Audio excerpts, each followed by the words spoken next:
सभी योग प्रेमियों को मेरा प्यार भरा नमस्कार। कमर के दर्द में राहत पाने के लिए हम पिछले कुछ दिनों से कुछ योग अभ्यास आपको बता रहे हैं। आशा है आप इन अभ्यासों को करके स्वास्थ्य लाभ प्राप्त कर रहे हैं। तो आज इसी क्रम में हम कुछ और व्यायाम आपको बताएंगे जो कमर के दर्द में आपके लिए काफ़ी लाभकारी सिद्ध होंगे। इसके लिए हम सबसे पहले अपने शरीर को वार्म अप करेंगे। हम अपने शरीर को वार्म अप करने के लिए खड़े होकर अपने स्थान पर 2 मिनट वॉकिंग करें, चलें या अपने स्थान पर कूदें, जंपिंग करें, जिससे आपका शरीर योगाभ्यास करने के लिए तैयार हो जाए। तो आइए शुरू करते हैं आज के व्यायाम। सबसे पहले हम अपने दोनों पैरों को फैलाते हैं और दोनों हाथों को साइड से ऊपर ले जाते हैं।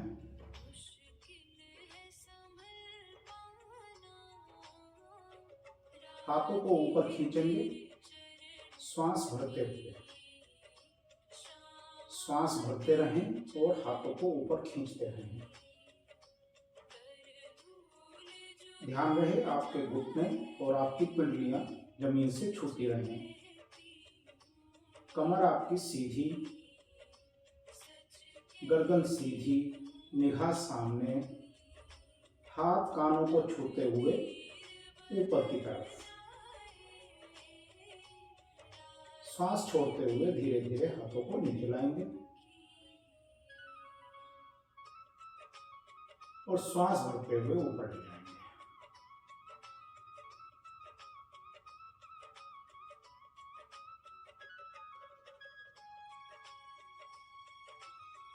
हाथों को ऊपर खींचेंगे और धीरे से नीचे लाएंगे। इस क्रिया को 8 से 10 बार करें। इसके पश्चात दोनों हाथों को पीछे रखें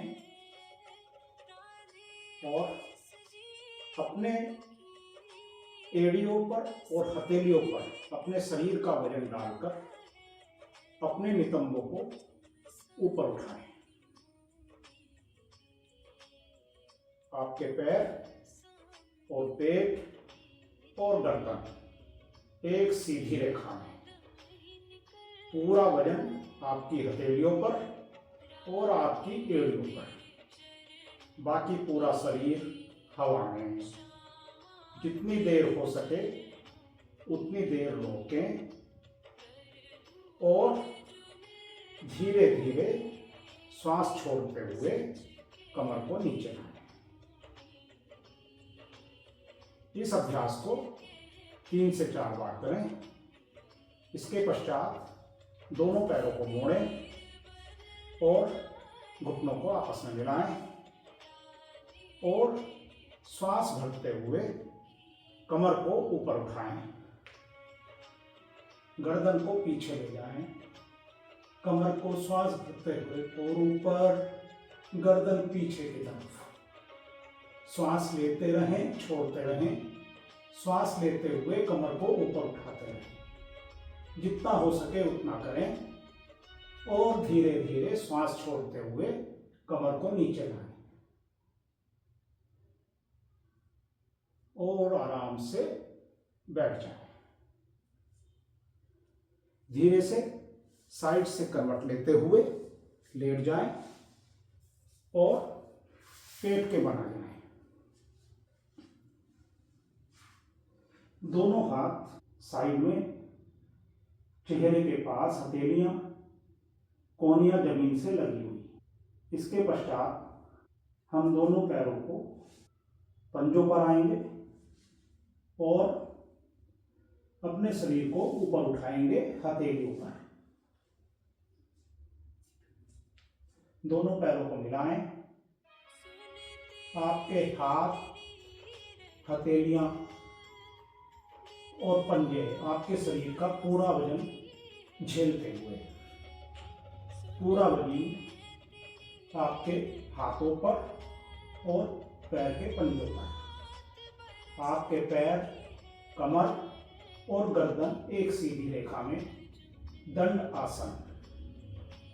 ध्यान रहे, जितनी देर हो सके उससे 5 या 10 सेकंड ज़्यादा करें और फिर धीरे धीरे श्वास छोड़ते हुए पहले घुटनों को मोड़ेंगे और फिर शरीर को नीचे लाएंगे, आराम से लेटेंगे, ठोड़ी को जमीन से लगाएंगे और विश्राम करेंगे।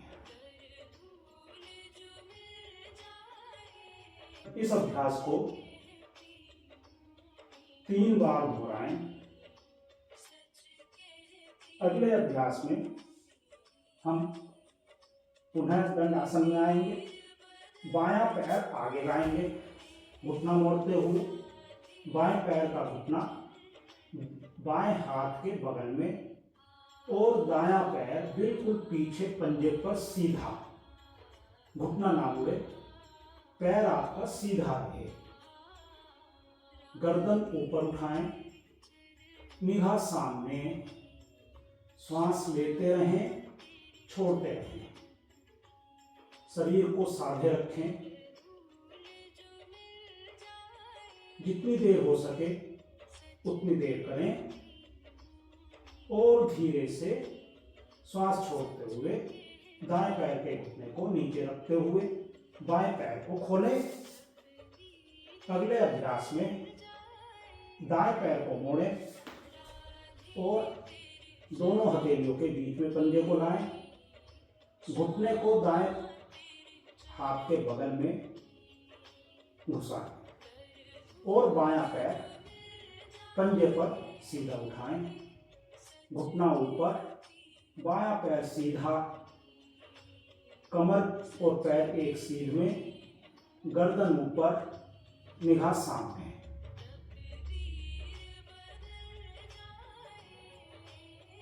जितनी देर हो सके उतनी देर अपने शरीर को रोकें इस अवस्था में और श्वास छोड़ते हुए धीरे धीरे घुटने को नीचे लाएं और दाएं पैर को पीछे ले जाएं और आराम से पीछे की तरफ होते हुए अपनी एड़ियों पर बैठ जाएं। थोड़ी देर इस अवस्था में बैठे रहें, श्वास लेते रहें, छोड़ते रहें। जब दिल की धड़कनें सामान्य हो जाएं तो धीरे से वज्रासन से निकलकर सुखासन में आ जाए और विश्राम करें।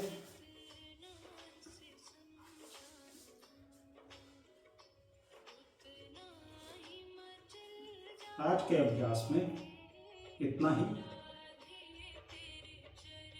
आशा है आप हमारे वीडियो अपने सगे संबंधियों और मित्रों में भी शेयर कर रहे होंगे। आप हमारे वीडियो में बताए अनुसार योगाभ्यास की प्रैक्टिस भी कर रहे हैं और इनको लाइक भी कर रहे हैं। हमारे चैनल को भी आपने सब्सक्राइब कर दिया होगा, यदि नहीं किया है तो तुरंत कर लें, जिससे आपको हमारे आगे के और पीछे के सभी वीडियो देखने को प्राप्त हो जाए। तो आज की श्रृंखला में इतना ही। धन्यवाद, नमस्कार। साथियों, जैसा कि हम आपको आजकल कमर के दर्द में राहत पाने के लिए कुछ व्यायाम बता रहे हैं, तो हमारा आपसे अनुरोध है, यदि आप किसी डॉक्टर की निगरानी में अपने कमर के दर्द का इलाज करा रहे हैं, तो कृपया ऐसी स्थिति में इन योगाभ्यासों को करने से पूर्व डॉक्टर से परामर्श अवश्य ले लें और डॉक्टर के परामर्श के बाद ही इन अभ्यासों को करें। साथ ही हमारा कहना है और हमारी आपको सलाह है कि आप अभ्यासों को अपने शरीर की सामर्थ्य के अनुसार ही करें जितना आपका शरीर साथ दे उतना करें या उससे थोड़ा सा ज़्यादा, लेकिन बहुत ज़्यादा शरीर पर जोर ना डालें। धन्यवाद।